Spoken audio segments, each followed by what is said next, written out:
Greetings, friends. Across from me here is Jareth Copus. I hope that's the way your last name is pronounced. Copus, right?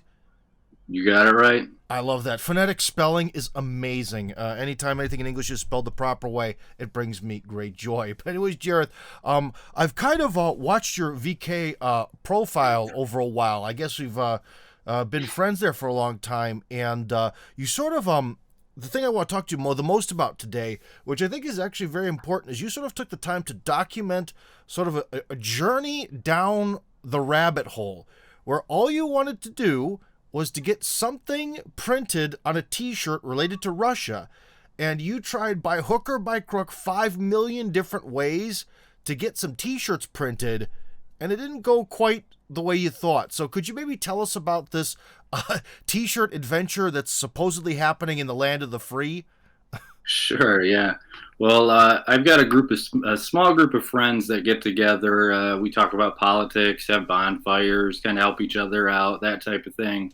And we came up with a group name called Outer Heaven. And, we've all kind of come together with being on Russia's side. We're against kind of the way our tyrannical government has taken over, stealing our tax money to fund this kind of thing. And, we wanted to get out there and have a way to show our support for the Russian military. So we decided we were going to make a shirt with a big Z on it and have people kind of hopefully come up to us, talk about it, get the word out and have discussions.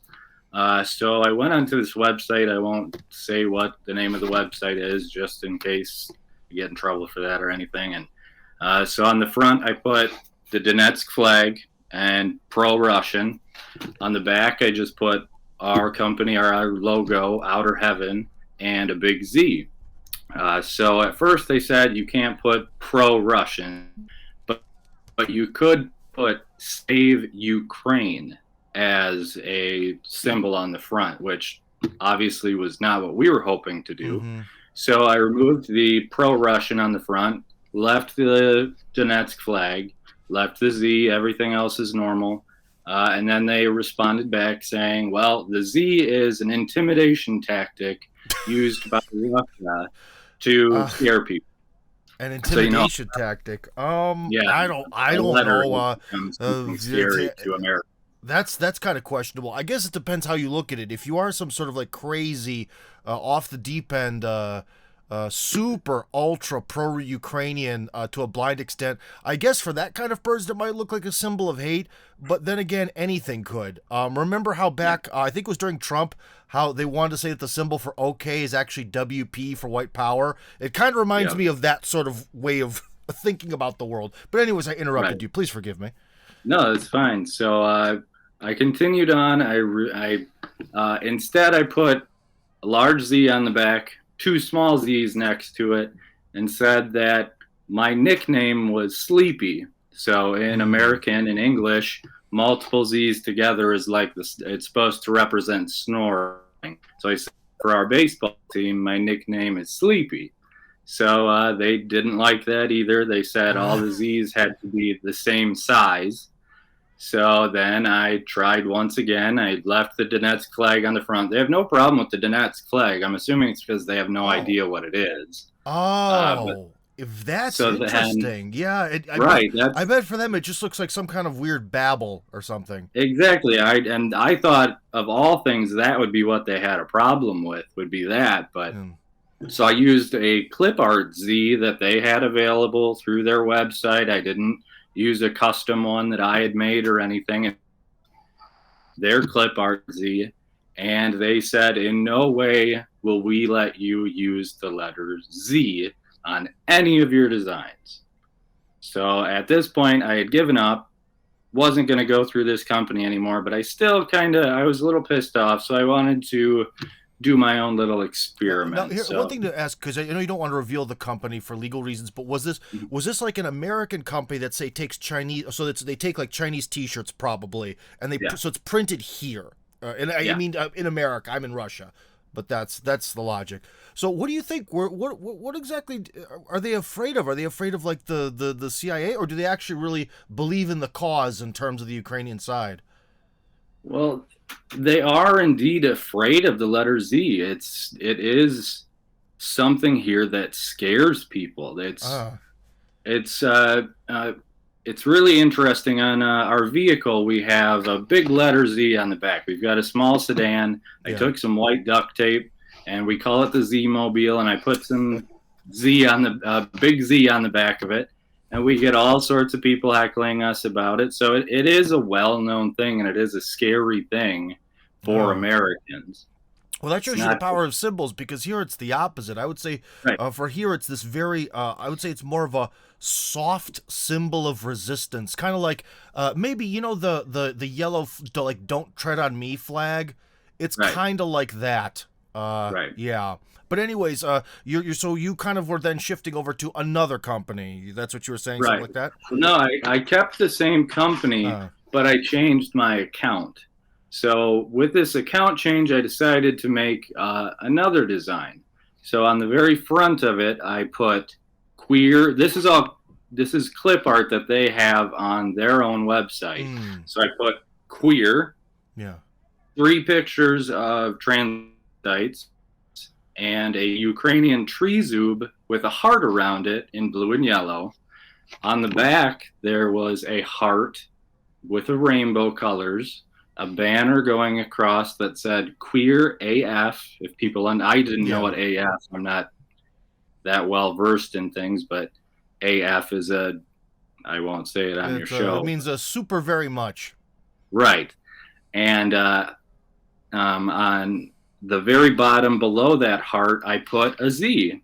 But with that Z, I also put a red X over the Z. Hmm. And now I went onto their little online chat, asked the person, I said, I just wanted to make sure that this shirt is okay, that it won't offend anybody, that it's going to be all right for the bigots of the world. Hmm. And the person replied, oh, yeah, it's great. It's fantastic. We'd love to print this for you, an exclamation point and everything. So then I said, just to make sure, and I was using kind of like pansy, kind of gay, kind of hey, hey, and little Hey smiley guys, face. Yeah, that let's all type of close our thing. throats when we talk. Hey. Right. Yeah. So I just said, just to double check, both sides are fine, even with the Z being crossed out. And she said, totally, we'll totally do it. So I, on one side, saying that there's no way at all they could use a Z in any form. Hmm. On this way, as long as I had all these queer symbols, gay symbols, men with female body parts and such, Yeah. then it was okay. Interesting. And that also goes to show something that, again, so with this, it's really is the question: are they true believers in this? Like, do they really support the sort of the woke ideology, or is it a Of fear thing? No, it's everywhere. I mean, anywhere I go, and I live in the country, like the very, very boonies, and we go into town to get groceries, which is like 40 minutes. We see men wearing dresses. We see people, yeah, it's You are in sickening. the country. Yes, we're far out in the country. The only place that I go to where I don't see this type of thing is the feed store where we buy our feed for our cattle and for our goats, stuff like that. Yeah. Otherwise, you go anywhere and you're seeing that green dyed hair, the strange men with makeup in their eyes, that kind Oh. of thing. And we lived in Madison, Wisconsin for a little while. And Hmm. man, that was the most interesting experience I've ever had living in a city like that. There were men everywhere wearing all sorts of women clothing. It was looked upon as they were brave for doing so. Hmm. Drag queens everywhere. It was just it was disgusting, and that's why we decided to move Well, far, far away. on the one hand, anyone who's willing to sort of challenge accepted social norms, in some ways that kind of is an act of bravery, but there's a point between bravery like going out into the battlefield and fighting for what's right, and then there's just running at the machine gun and getting blown to bits and dying for nothing. I think that's a Right. lot more the latter. It's challenging social norms to accomplish zero, you know? It, it's Absolutely nuts. I can't believe that. So you're like, again, I know you don't want to reveal quite where you're located, but maybe we could just say there's the major three regions of America. We have sort of the north, the south, and the west. So are you like in the north somewhere? We're northern Midwest. Northern Midwest. So So you're from far where I'm north from, kind in the of, basically. Midwest. Yeah. Wow. And I think this has to be a very recent development because, last time I was in America, which is unfortunately probably going to be the last time I'm ever going to be there. I mean, you Good. go to Walmart and there was more the usual, like, with people, the thing of you could see sort of I don't even know how to describe it, like the people have sort of, I don't know, given up on life, like so fat that they have to use the rascal scooter to go around. Or there were some people who were sort of freakish, but it was a sort of freakishness connected to no inhibitions. Like, I'm just going to eat as much junk food as I want and let myself rot away, and it's someone else's problem. It was more that logic. You really didn't see men with makeup. Well, that still exists as well. You see 400-500 pound people driving around on rascal scooters looking like they're about to break as well. So you still see that as well. It just keeps getting worse here with the amount of strange and odd things. People wearing large platform shoes with leather pants, devil horns, and it's Devil really horns? You mean like plastic yeah. Halloween horns? This Satanist thing has become quite a thing as well. There's after school Satan clubs and just it's really become quite the strange country from what you could have seen even 5 years ago. And it's a lot of it is recent development. Yeah. I mean, I remember when I was a kid, we used to play games called Smear the Queer. We'd play football at recess, Yeah. and the person with the football was the queer, and you'd Oh tackle yeah, them to that's get the right. We football. did do that. Yeah, Oh and my now gosh. that would be looked upon as you'd be in huge trouble, and it's that long ago. So things within the past 5 years is they have to compartmentalize us to really control us. So they're putting us in our little boxes. You're a queer. You're this. You're this. You're this. You're a Mhm. Trumper. You're a Bidenist. And it just makes it easier. It's the divide and conquer tactic. It makes it easier for them to Well, just yeah, it fight each almost other. looks like the classic philosophy of, like, I guess British foreign policy, we could call it, is really coming to roost for us back home, which is very unfortunate. We just had a guest on the other week, and in some ways, like, some naivete was coming out of me, and as I was talking to him, Matt Arrett is his name, fantastic historian, by the way. And he was sort of like telling about how, like, the British do the foreign policy, and just everything is just evil. Every act of British foreign policy is just an act of hatred to crush whoever they have control over. And it always begs Yeah. the question, why do we always have to crush everyone? Why do we always Yeah. have to use hate as the only mechanism to accomplish anything? But unfortunately, it seems our Anglo-Saxon linguistic nature has infected Washington, because it just Well, seems like not they even just that desire to is crush us. right. Not even that. It's a lot of it I've seen with Trotskyism. He had the idea of rootless cosmopolitanism, of just a way of making people so far out there and so far strange to be easy, like I said, to make them into small groups, which were Mhm. easier to control than the masses. Yeah. And that's especially one of the reasons why a lot of political movements, especially the thing we call wokeness today, boy, do they hate Christianity, because Christianity Yeah. sort of unites people. It means that you Right. have to have some sort of overall agreement about right and wrong. Right. No, no, no, no, no. That's not good for atomization, that's for sure. But now, Yeah. one question I have for you, Jareth, that you might, you probably have an answer to, but I think is even surprising, even for me. I guess I've been around Russians too much. Is okay. So, say you're feeling some disappointment in American society. I did kind of too. All right. My last name betrays the fact that I'm actually 100% Slavic, so that was kind of my pathway home. And why I chose to leave. I kind of felt like it was essentially a losing battle that I couldn't win. So why are you that sort of excited or somewhat patriotic about Russia? Because usually when someone in America is a little bit more on the conservative side, we could call it, or sort of maybe the you don't like the term right and left, but anyways, a little bit more on the conservative traditional side of things. When they're angry, they put up the yellow flag we mentioned earlier, and they're going to say, "Hey, I'm a libertarian and I believe in these the hardcore Constitution." Trump, Alex Jones all day long. Why have you sort of taken another step in a different direction? Well, because when I began, I was very liberal. I considered myself communist, which I still do. But it was really after Obama. I was big into Obama. I thought, oh, the world's changing, hope change, all that kind of thing. We're going to see a whole new world. And then shortly into his presidency, it was very clear to me that it was all a lie, that everything was just this big kabuki theater. Everything was just about control. Everything was about making us fight against one another instead of uniting as we should.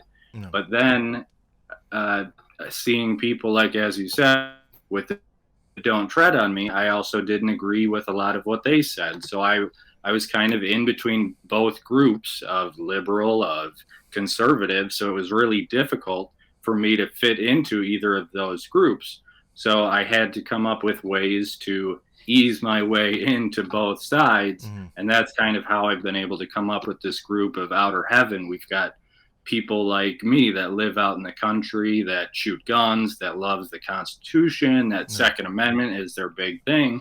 And then we've got socialists and communists, and we all come together and discuss how best we can work as a community to do and to make things better for all of us. So it's really trying to bring together both ideologies and stop this crazy breakup of what our civilization could easily be if we just came together as a populace, we the people. So are you guys then sort of inspired by the heroes of the Donbass there? Because literally that is a people's uprising against the government.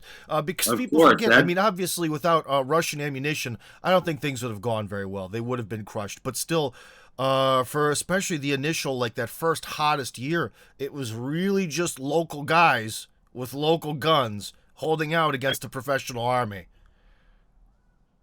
Right, and I started seeing that. My family is from Eastern Europe. I actually was able to trace my roots back to their place called Sartana. It's also called Primorskaya, and that's in the Greek part of Donetsk. So I have direct roots to Donetsk. So I've always kind of been interested in that area, interested in color revolutions, watched the Velvet Revolution, the Orange Revolution, and I saw this happening. And immediately I started watching. I'd watch CNN, Fox News, Vice News, and then I'd see guys like Russell Bentley. I'd see guys like Graham Phillips. I'd hear guys like Lee Stranahan on the radio. I'd see groups like Essence of Time with Sergei Kirganyan and Lev Korovin and Alexei Krechetov. And it was just astounding the difference between the two sides. On one side, you'd see guys sitting in a hotel in Kiev, all happy, everything's fine, a small bomb going off behind them, and them freaking out, taking shelter. Whereas you're watching Russell Bentley actually taking a dive down into the dirt because he's being fired at, or Graham Phillips having under a desk as they're being shelled in buildings. So it was easy to see which side I kind of wanted to side with. Not that I was not already wanting to side with Donetsk because of my roots, but because I tried to take a clear look at both positions. I didn't want to look at just one.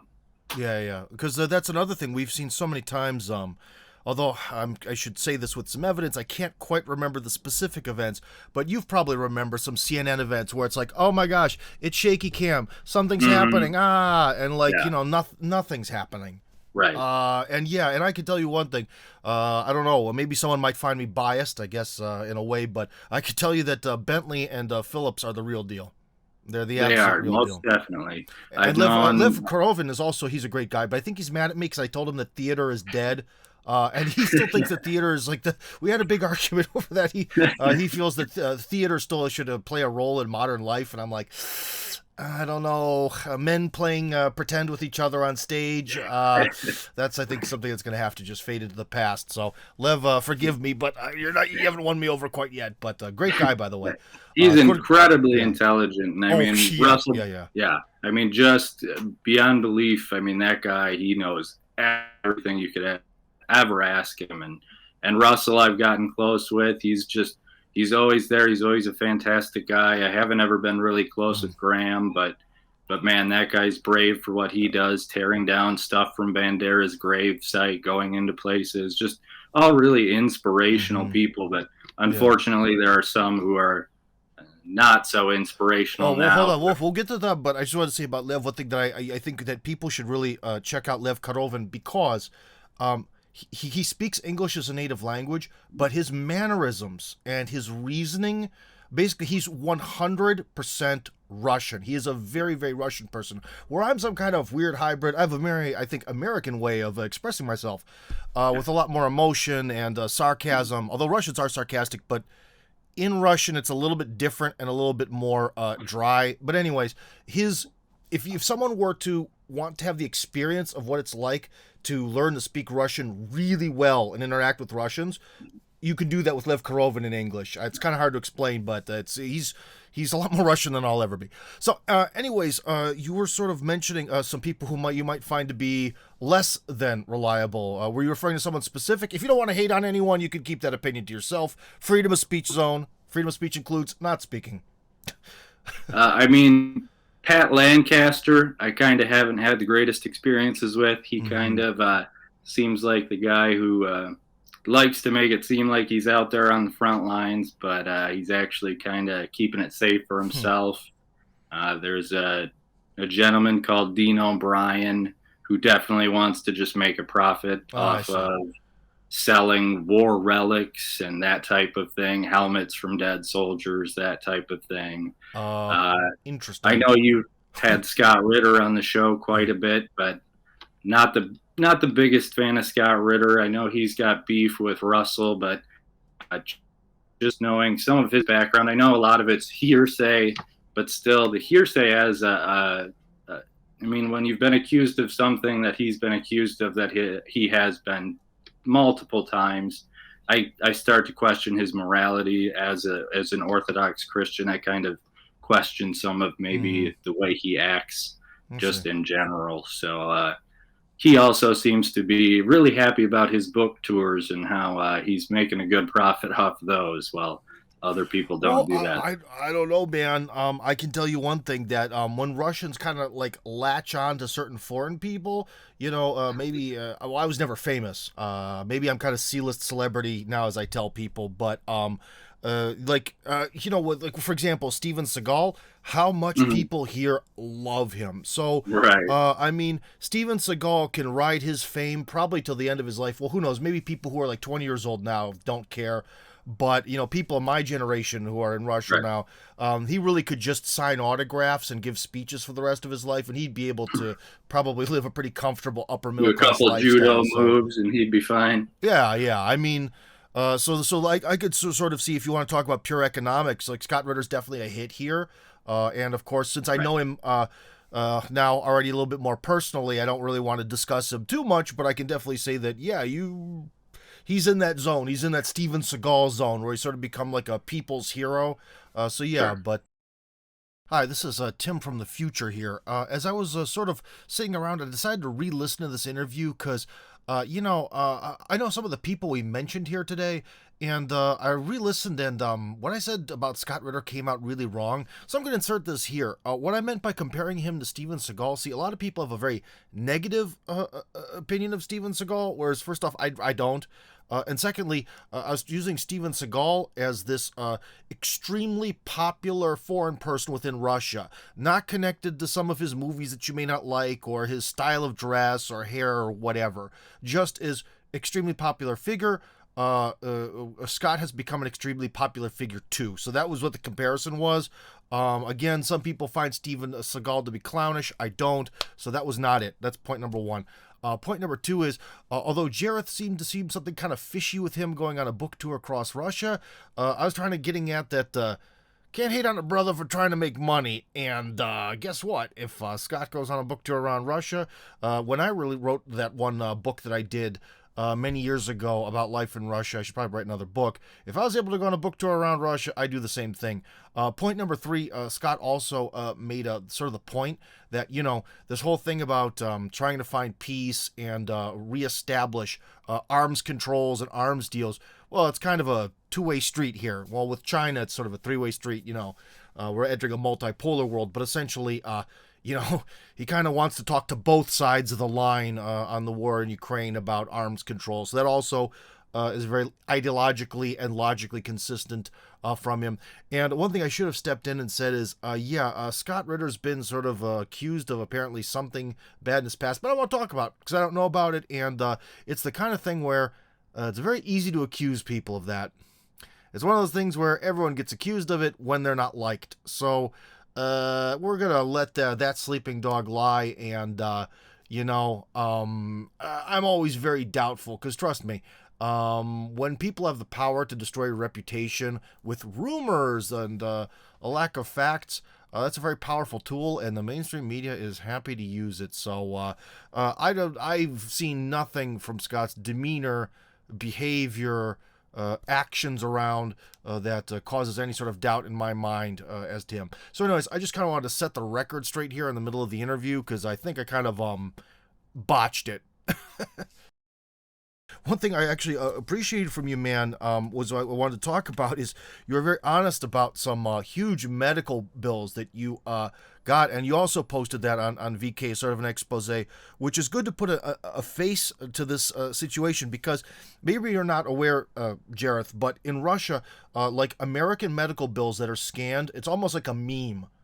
That goes around Russia, and it's not this meme where it's like America's bad and we are good. It's not that. It's not like a ha Americans are suffering thing. It's more of a how can this be kind of thing. So Sure. like you're an actual person who actually had this. So what happened to you?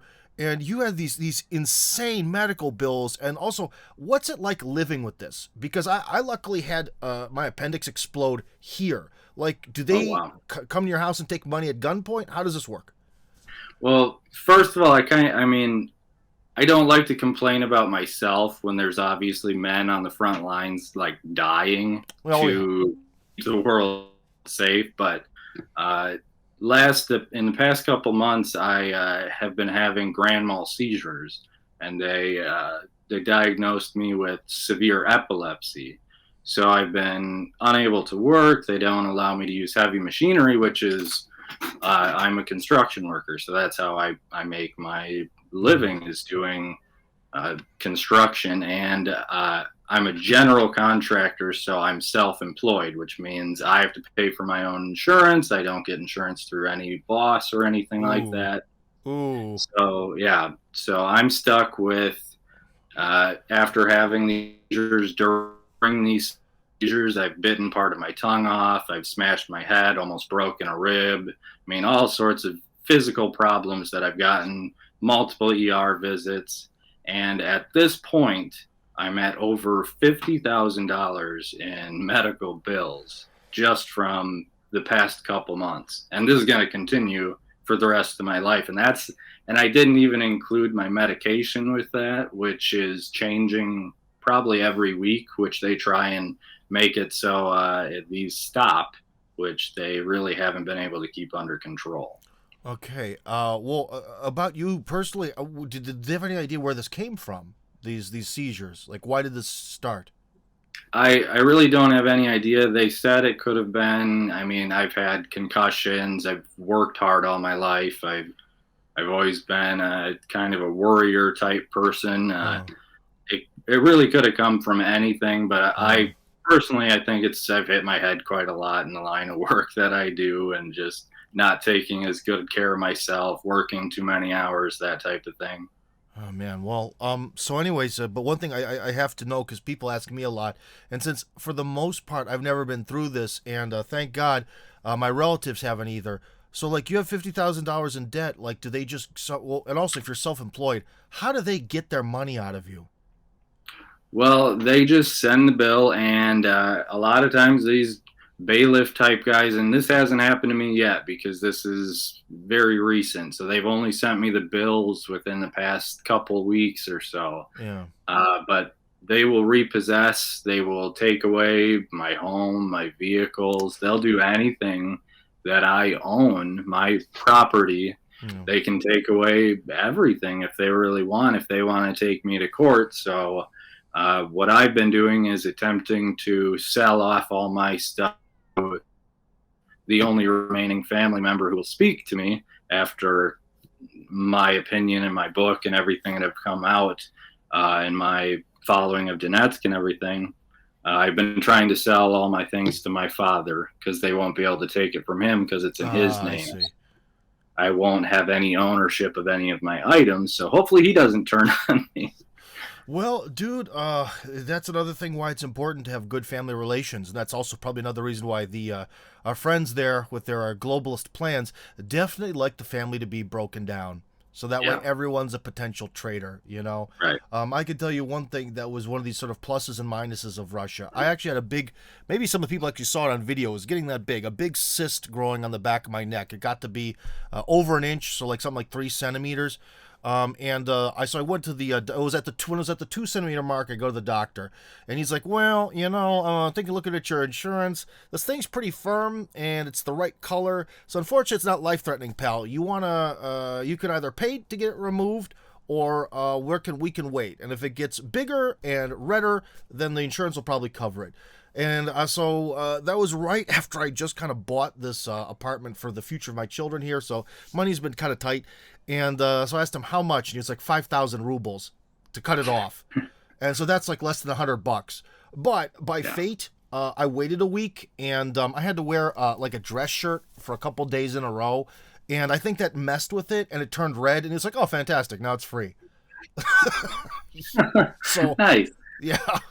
But although Yeah, one thing and I can't tell you though is remember what the Russian system is, things here are not so super professional. So you can feel where the line was of where he made the cut mark. And I bet in America it would be they'd really like to want to very gently and delicately do it so there's no scarring and it's like even. Whereas he was just well, kind of like, let's get this goddamn thing out of there, boy. I think maybe you're gonna wait too long because it's been the opposite for me. Oh, really? I have a scar on the side of my side now from where they ripped off some of the diodes. I mean, they don't even ask you if you want to take the test. If you want them to perform these things, they just do it automatically no matter what. Mm-hmm. So I was given an MRI, all these things. I was unable to make these decisions for myself. If I had the choice, I probably would have just said no. And at Mm-hmm. one point, I even was coming out of my seizure and I was in the hospital. I ripped my IV out. I didn't know what was. Oh. I had diodes hooked up to my head where they were testing my brain. There were 30 on my head, and I ripped them out. I ripped my hair out. I almost punched the male nurse, and they had to call the cops. I didn't know where I was.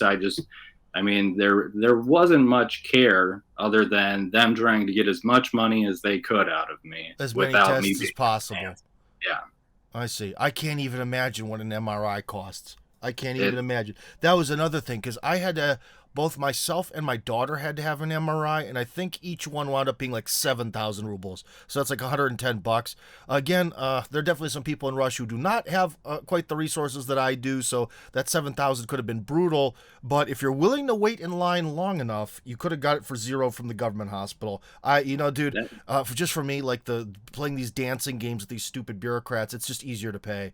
It winds up like, I think, because money is time is money. It was just easier to pay. But anyways, so wow, that is a rough situation. So literally when you woke up, so you wake up from this. I've since I've never had a seizure. Let's hope I don't.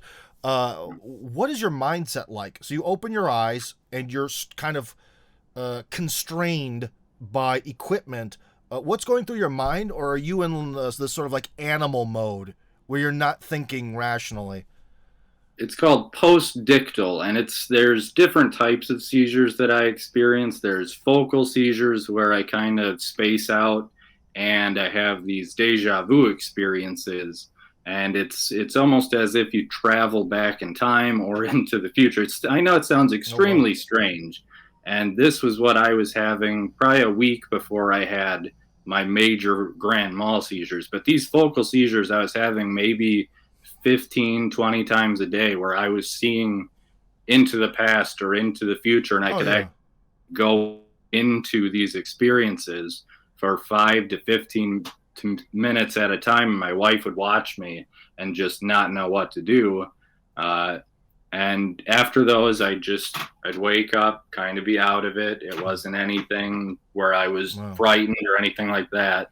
But with the grand mal seizures, yes, I particularly, I come out very confused. So a lot of times, if my wife is there, I'm calm and I'm able to understand what's kind of going on. She's reassuring and there for me. I'm able to recover. But when I've had to wake up in the hospital, major ones where I bit part of my tongue off and I'm bleeding everywhere, and my wife can't be the one to take care of me. Yes, I wake up, don't know where the hell I am. There's stuff all connected to me. Then yeah, I wake up. Like I said, I rip things off. I don't know who's who. I don't know where my wife is. I don't know where my child is. I don't know what had happened, if I've been in an accident. So I want to know what's happened to me.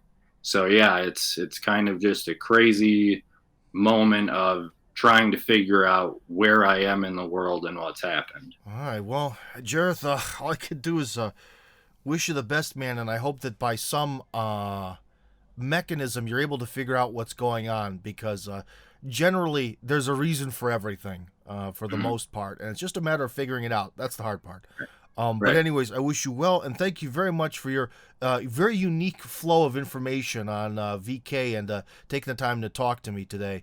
So anyways, much appreciated, man. Stay strong and stay in touch, all right? Yeah, So, yeah. Thank you so much for having me on. This has been great. I hope to talk to you again. and my dear audience, remember, Tim Kirby Russia Hardcore on Telegram. That's where you'll see all of this. The American Village now has its own separate Telegram channel, and you can find me on VK2, where we met. Anyways, Tim Kirby Russia, signing out. So anyways, guys, if you enjoyed this video and you like the opinions coming out of my big fat mouth, then join up on my Telegram channel. That's Tim Kirby Hardcore on Telegram. Link, of course, in the description.